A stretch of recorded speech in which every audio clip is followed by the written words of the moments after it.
Hello guys, ये आपका NEET 2023 की पीवाईक्यू है बेटा। इंपॉर्टेंट पीवाईक्यू है, प्लीज़ ध्यान देना। और आप ये गलत करोगे, प्लीज़ ध्यान देना।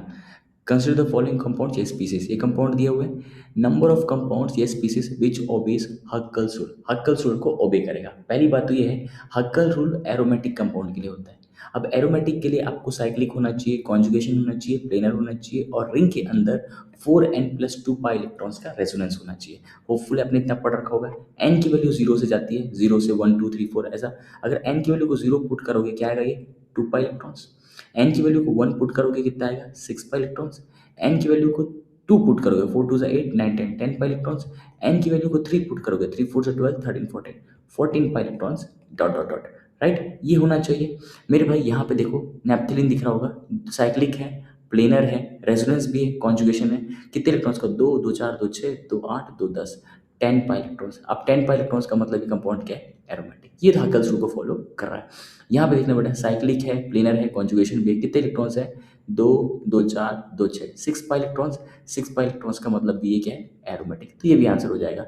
यहाँ पे देखना बेटा, साइक्लिक है, प्लेनर है, कॉन्जुगेशन भी है, लेकिन कितने electrons, 2 2 4 4 pi electrons. 4 pi electrons मतलब एंटी एरोमेटिक। होपफुली आपने पढ़ रखा होगा, तो ये हकल्स रूल को फॉलो नहीं करता। 4 पाई नहीं दिख रहा आपको। यहाँ देखना बेटा, साइक्लिक है, प्लेनर है, कॉन्जुगेशन है, इलेक्ट्रॉन्स कितने हैं, 2 और 2 4। ये भी होता है 4 पाई इलेक्ट्रॉन्स। ये भी रेजोनेंस क्या, ये भी हकल्स रूल को फॉलो नहीं करेगा, क्योंकि ये भी क्या हो जाएगा, एंटी एरोमेटिक। इसकी बात करते हैं बेटा, इसमें साइक्लिक है, प्लेनर है, कॉन्जुगेशन है, कितने इलेक्ट्रॉन्स, 1 पाई बॉन्ड है मतलब 2 पाई इलेक्ट्रॉन्स। 2 पाई इलेक्ट्रॉन्स का मतलब ये क्या होगा, एरोमेटिक हो जाएगा। 2 पाई इलेक्ट्रॉन्स का मतलब ये भी एरोमेटिक हो जाएगा। मेरे भाई ये कंपाउंड दिख रहा होगा आपको। ये कंपाउंड आपको मैं बता दूं, ये डबल शेप का होता है, साइक्लो ऑक्टा टेट्रा इन, है ना। ये CO2 यही।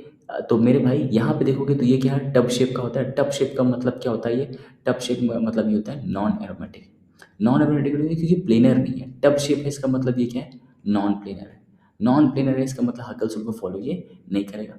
अब यहाँ पे बात करते हैं, 2 2 4 2 6 2 8 2 10 2 12 2 14 14 पाई इलेक्ट्रॉन्स का रेजोनेंस है, साइक्लिक है, प्लेनर है, और 14 पाई इलेक्ट्रॉन्स, इसका मतलब ये कंपाउंड क्या है, एरोमेटिक है। तो answer should be 1 2 3 and 4। This will be the answer. कोई बच्चा ये सोचता होगा, सर एंटी एरोमेटिक को भी हकल्स में काउंट करते हैं क्या?